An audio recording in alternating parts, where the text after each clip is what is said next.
হামলাটা আসলে এখনো জানা যায়নি কারা করেছে। 5 জন গুলিবিদ্ধ হয়ে গেছে। এসে ইসলামী ব্যাংক টাওয়ার অ্যান্ড ইসলামী ব্যাংকের হেড অফিস।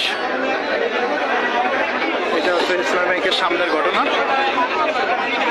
গুলি করছে স্যার, গুলি করছে, সরাসরি গুলি করছে। কয়জন আহত হয়েছে? এত বড় দুঃসাহস কেন হয়েছে? ইসলামী ব্যাংকের অফিসে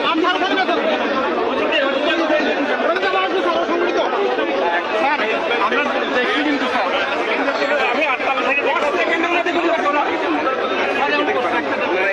আমি কেউ বলতে পারি না। 10 সেকেন্ড এই যে গুলি করছে সবাই ইসলামী ব্যাংকেরা। এই যে রক্ত, এখানে যে রক্ত দেখা যাচ্ছে এই হচ্ছে আজকে ইসলামী ব্যাংকের সামনের ঘটনা।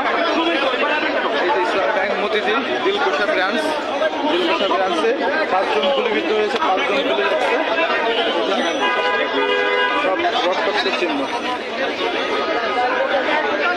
ইসলামী ব্যাংকের অফিসার নামছে